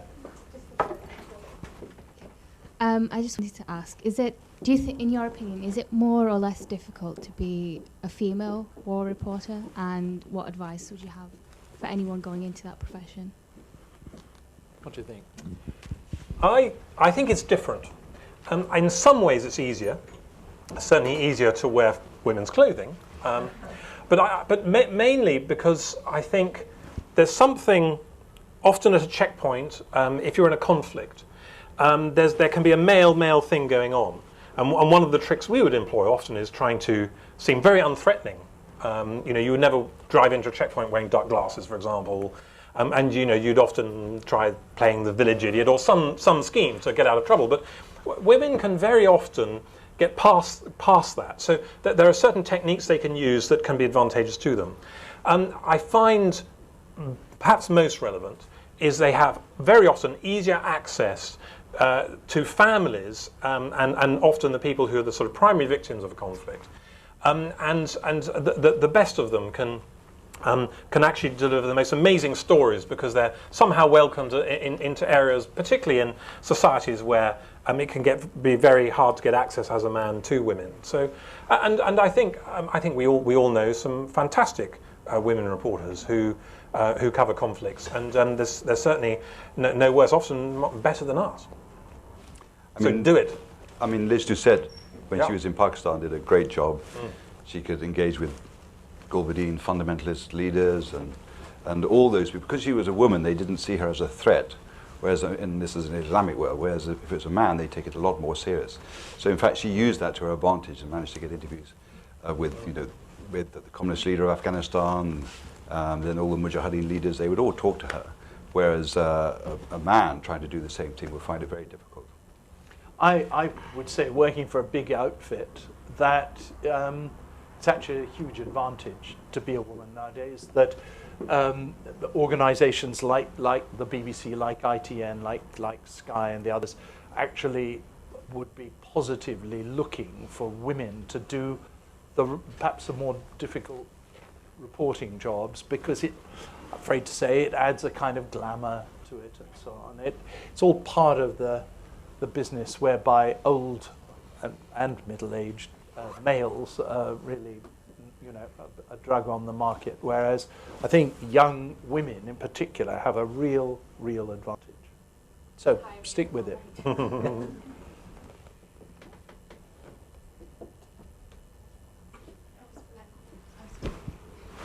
There was some quite graphic images, and you must have witnessed some horrific things. Was there ever any time when you thought, enough's enough, I can't carry on doing it?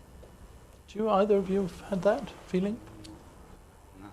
Never. I mean, it is a bit cliche, but I think, the cliche bit being if you're behind a lens, perhaps, you're distant from it. There is some truth to it, though, insofar as if you're doing a job. What I've found about journalism is I find it very reassuring, despite these really difficult scenarios you can find yourself in. I think it's one of the professions it's quite easy to persuade yourself that what you're doing is broadly helpful and that has a purpose. So it's got a mission in some way to somehow establish the best possible truth so that society can make better decisions. I think I find that very reassuring, even in some of the most difficult situations. In my very early days in Northern Ireland in 1970, I think it was, I got caught up in an IRA funeral and was mistaken for a British Army spy. It's not perhaps the best thing to be mistaken for in an IRA funeral in a big cemetery where anything could happen. And I managed to get out of it. Actually, a friend got me out of it, came over, saw I owe him perhaps, I think probably my life. The man in charge had just said, give him a bullet up the nostril, which meant take me off and shoot me. And I got out of it, and I went back to my hotel, and I sat on the bed, and I thought, I'm too sensitive for this kind of work. This is not this is not me. This, you know, there are thugs in the BBC that can do this kind of stuff, but I feel pain too easily, you know, that kind of stuff. And but then I had a steak and a on room service and a glass of red wine, and the next morning felt a lot better. And that's the only time I've ever felt that. That is now getting on, what is that, 40 years ago. Never felt it since. Hi. Yeah, there's an interesting quote from Rory in the Frontline book where he was saying when he was sort of sitting in the hills in Afghanistan, he felt sort of the opposite of what you'd expect, what most of us would expect who've never done this kind of work. When he's sitting in the hills there, he feels completely at peace and at ease. And when he goes back to London, he would sort of party and have fun, but pretty quickly would sort of feel on edge. And it was sort of where he felt at peace was actually in these war zones. I don't know if that I was curious how much that might resonate with your own experiences, sort of being back in sort of, say, call it civilization here, London, versus being in war zones. I think with Rory, he was actually born in the wrong century. He should have been born maybe 100 or 200 years ago. He's the ideal officer that would have been living on the frontier, speaking the language, and that's the sort of environment I think he would have liked to have lived in, but in fact in modern times it's not possible. So that covering those conflicts was the closest he could ever get to it. I think he was very much out of place in London and in a normal civil life. There was no challenge for him here, whereas Afghanistan, you know, every day was a challenge of one form or another. And a sense of danger which he loved, and that actually, you know, that was part of his character, and that's what he sought. I'll add to that as well. I mean, we seem to be obsessed these days with the idea of post-traumatic stress. And, you know, the idea is every soldier that goes to Afghanistan comes back with it. And it's quite interesting because actually I think that's only part of the truth. The real truth is that it's very exciting, very engaging, and fun. And it is a draw. And I think, you know, the British Army has no problem, for example, recruiting. You know, and people are coming back and they're enjoying it. They say it takes about 5 actions before they reckon they've had enough of it. So, you know, I think there is an appeal that we're not perhaps completely honest about, perhaps in journalism and certainly, you know, in society today with regard to our war in Afghanistan. When my first marriage was breaking up, some long time ago now, my poor wife said to me, I understand that you love your job, but she said, do you know how hurtful it is that only about 3 days after you've come back from one of these things, you start talking about the next one. And I think that is the case. I mean, I think one can be horribly selfish and obsessive about these things because, as Vaughan says, it's the time when you feel the blood surging through the veins the fastest, and you feel more, I don't know, more alive, really, when things are difficult and conditions are difficult. And I mean, if I feel that at 68, you can imagine how much I would have felt it, or Rory would have felt it at 38. Time seems to slow down, doesn't it? You know, if you do the same thing every day, you know, the months pass, your life goes. But if you're being challenged every day, life just seems to be bigger. Anybody else? You talked about how in the past media organisations had bigger budgets, and so you were, you know, in positions where you were being asked to spend more money on occasions. At a time when all media organisations are tightening their belts, are you seeing on our TV screens the impact of that? You know, do you think that coverage of, you know, conflicts in places like Syria or Libya, for example, would be different if there was more money going into it? Or do you think that when the big stories come up, everybody coughs up enough money to make sure that they're covered in the way that, you know, you would want to cover them? What do you think? I certainly think so. I think it's quite an interesting time in the news industry. It's clearly in some sort of retreat. I think, I mean, we talked about the whole idea that there's more money being spent. I mean, it's odd, isn't it, as a society? We clearly feel more comfortable with all this money being spent on PR, I mean, a lot of our tax is going to persuade us various things about, make us comfortable about certain things. But, we seem not to want to pay for the best available truth in the same way. So I think that there's a problem. But at the same time, I'm quite optimistic. I think there is a freelance future. I think the independent sector will always be there. It responds to technology, as we did. And with the internet, it's not just the blogger, it's all sorts of stuff. It's not really the citizen journalist. I think the thing that troubles me most is how journalism really is a club.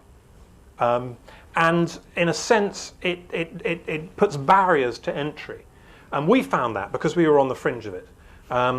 We didn't feel terribly well supported. We felt very well supported by individuals, like John, like various people, but David, but we didn't really get much support from the industry that saw us as a competitor and treated us like a competitor, paid us very slowly, if at all, etc. But I think I'm overwhelmingly optimistic about the fact that there are so many people out there that will do it. I just wish the industry would promote its values, and if it really cared about journalism, it would. But actually, perhaps it just cares about itself and its businesses. Peter? Yeah. Well, I think there's too much emphasis on sports and not enough money going into news and current affairs myself, and I think that's the problem. When John and I worked on Panorama, it took us 9 months shooting that documentary. They'll give you about 2 weeks to do the same thing now. And consequently, you won't get a very in-depth report. The case of Syria, a lot of journalists are literally reporting from neighboring countries, and one thing that used to infuriate me when I was a cameraman is these journalists that sit on top of hotel roofs. They go there,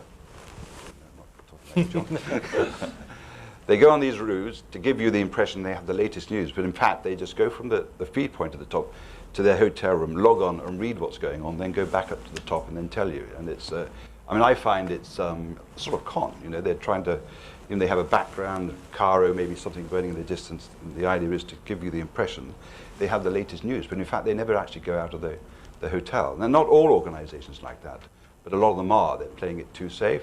And I don't know if you remember that sequence, John, when we checked into the Intercon in Kabul, and we filmed that sequence of the Arabs being captured outside. Yes. And there was all these journalists on the roof. None of them got any of that at all, and it was literally... But only you got it. I know, because I wasn't on the roof, that's why. But, and I think that's part of the problem. And, there are a lot of journalists, enough journalists that on their own would like to go into Syria, and they need a little bit of encouragement, but networks are frightened of encouraging them because if they get hurt or maimed, then legally they're liable. But it was the same when we covered Afghanistan as freelancers. We didn't expect anybody to pick up the bill if we were to lose a leg. Sorry, I just want to add one thing, actually. I think we should judge the news industry severely on its coverage of the Iraq and Afghan wars, this new embedding system, this new news management system. I think we should ask questions as to how these conflicts have sort of become a wallpaper, and we just get on with our lives and don't even notice it. And I think that there's a failure of news there, which I do think is partially linked to budget. If I can just stick in my two penneth from a slightly different aspect from the other two.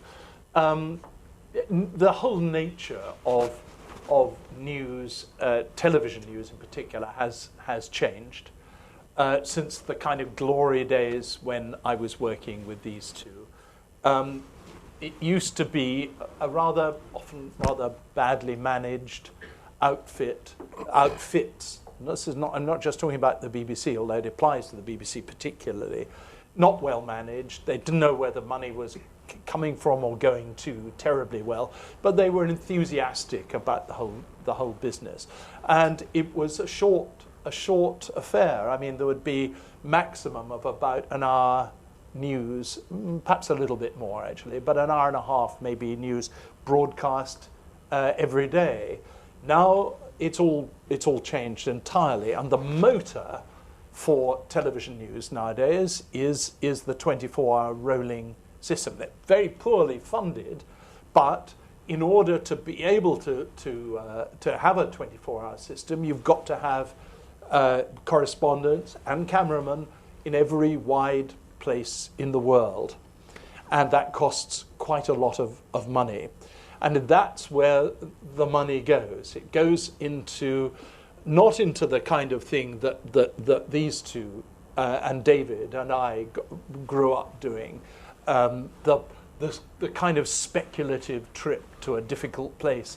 Didn't know what you were going to get. You brought back whatever it was, and those days are past. I would never do less than 2 weeks in a foreign place. Now I rarely do as much as a week. I don't know what David's on a slightly longer leash than I am, but I only do 10 days maximum, absolute maximum. And they want to know where the money's gone and how I'm spending it and what they're going to get for their money. It's all changed. Where I think what I would do if I were young and unattached, I mean in terms of organizations, I would be looking to either to Frontline or to, if I dare say such a thing, an updated version of Frontline, which would gather together, which would be a kind of trade union for freelance journalists, cameramen, and so forth, to be able to fight what Vaughan is talking about, that carelessness, the lack of interest, the sense that really these people don't count, they're not important, they don't matter. And that's where I think pressure needs to be placed. I mean, it's great for me because I'm never going to do it. But I think if I were now setting out as a young reporter, perhaps as a young cameraman, that's what I would try to do. I'd try to get a block of support. Maybe Frontline is still the organisation that ought to do it. Hopefully. Think about it. There's a lady at the back. And then we'll come. Oh, really? Okay. Can't we just fit in 2 more?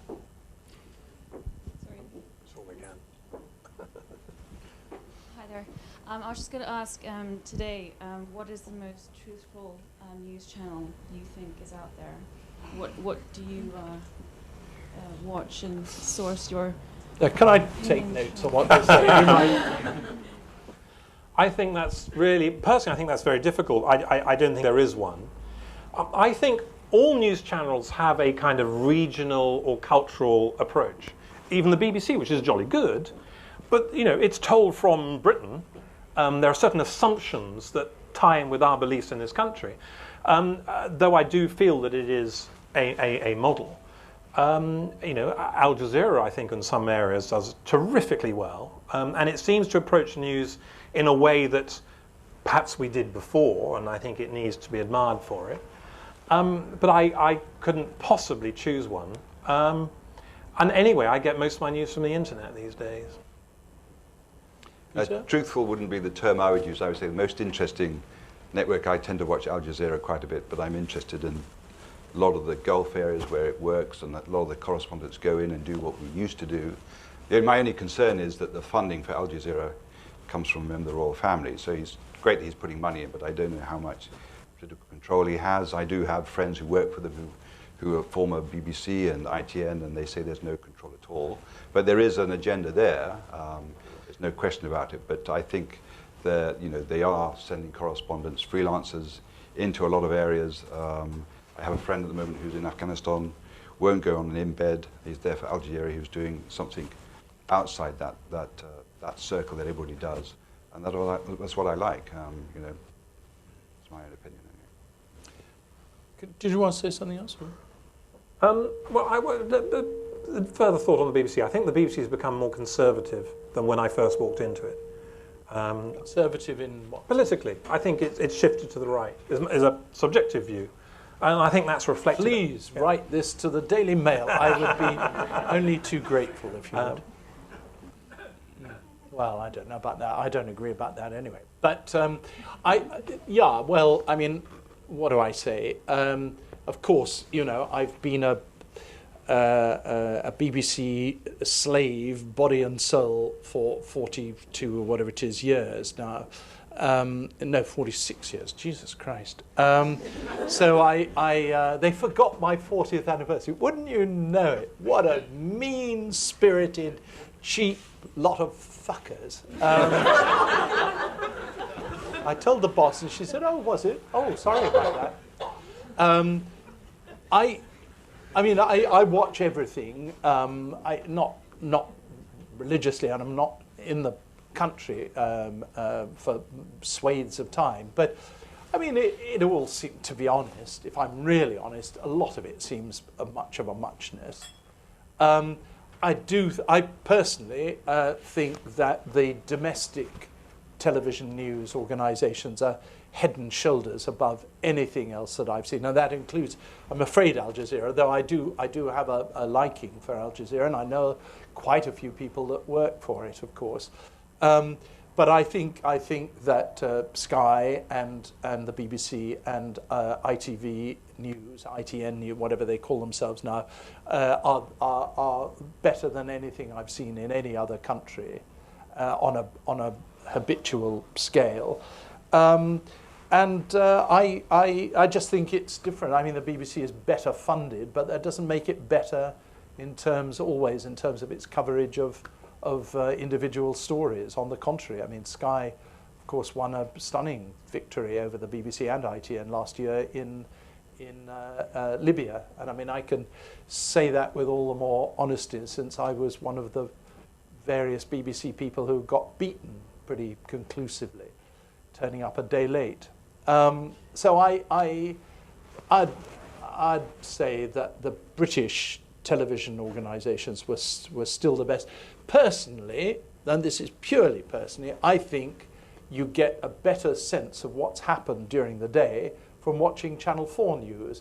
Not because it is so fantastic, but because it gives length and depth to what it's doing. And I'd rather listen to a Channel 4 correspondent talking for 4 minutes about something than I would anyone else talking for a minute and a half or 2 minutes. I just think it's about length, and the same goes for Newsnight. I'd rather watch Newsnight than I would a short news bulletin. I don't want headlines. I want to understand a bit more about what's going on. But I don't think I would like to be able to say the BBC is head and shoulders above everybody else. It's head and shoulders above everybody else in terms of funding. A hugely expensive thing. That doesn't necessarily mean on any individual story the BBC is going to be better. It just depends on the people on the ground. And can we just have one quick question? Ask it very quickly, and I'll try to answer it. It's not your fault if It's sort of a bit of a throwback to what we were talking about before, but I've noticed a big cultivation of citizen journalism and crowdsourcing. And do you guys feel that this could possibly be sort of the end of journalism as we know it in a bad way, or is this really going to be the future as verification processes get better and we can now verify things without having a Western journalist present to go, yes, that really did happen, I saw it with my own eyes? What do you think? Well, again, I'm very optimistic about the future in some ways. I think, in a sense, you can look at the way things have been done in the past, and they have flaws. I mean, journalism is not very good at self-criticism, for example. You'll see a newspaper fighting, but you won't see very much, journalists are careful not to criticize each other in many ways, particularly in television, I think. So I think that one needs to sort of not fear the future. There, of course, are issues. Where do you find the truth? Well, you're not necessarily always finding it on traditional networks. It really is down often to the individual reporter and their caliber. So I'm optimistic. As for things like crowdsourcing and verifications, I'm not sure what's going to work. But I think we all innately have skepticism, and we can, and if and young people, I think, approach the internet skeptical about a lot. And I think when you get enough information, you refine it and you take a view. And very often, I think it is the right view. Again, I come back to this thing that I think is terribly important. I think the traditional industry has a duty to promote its ethics, which are very good things, to the up-and-coming independent sector. If they really believe in journalism, that's what they should do, and they don't. Peter? I think the problem with citizen journalism, you look at Syria, there's been some reports shot by people who obviously, because they're Syrian, they're with one side or the other, so it's very questionable. You need to have some neutral barrier that could look at this material and recut it, because some of it's actually really close to propaganda coming out, although they're civilians, but they're supporting one side or the other. They're not actually neutral, and it's actually very... I wouldn't expect a Syrian to be neutral covering the conflict in their own country. I think it's impossible, so you have to have someone in between who can look at that material and then make sure something goes out that's neutral. But television news is about pictures as much as anything else. Without pictures, we're stuffed. The story doesn't get reported often, let alone covered in any kind of decent extent. In Iran in 2009, when the election was clearly fiddled by Ahmadinejad and the regime, I was there at the time. I was just in the next street from where that poor girl was shot.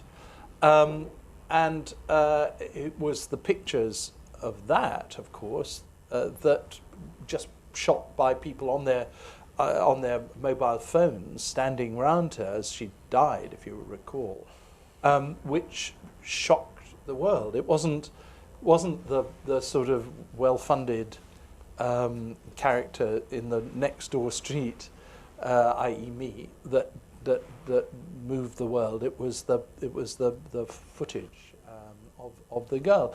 And now, I mean, if it weren't for all these people in Syria, I don't think Syria would be on the news agenda. I think we'd just say, you know, carry a line, 140 people said to have been killed, and it does help.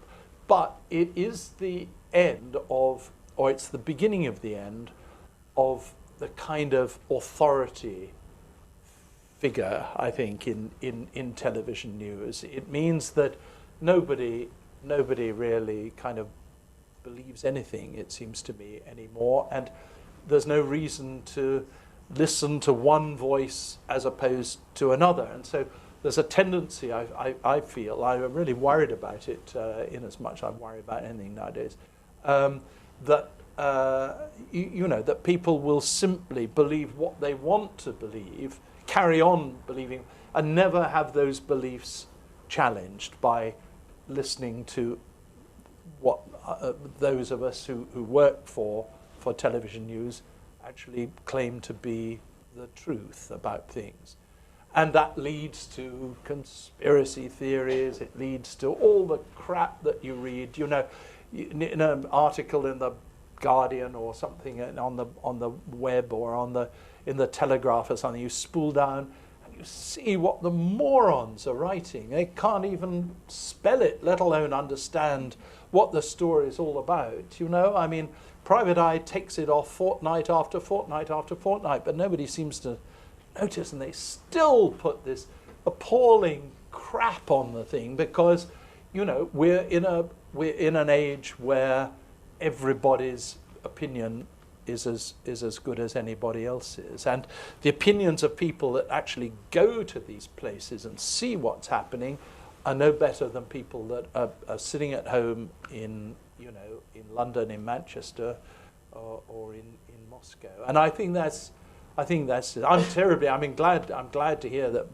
that Vaughan is optimistic, because I'm terribly pessimistic. I think we're heading back to the kind of 18th century where newspapers are just accounts of rumours and nothing more.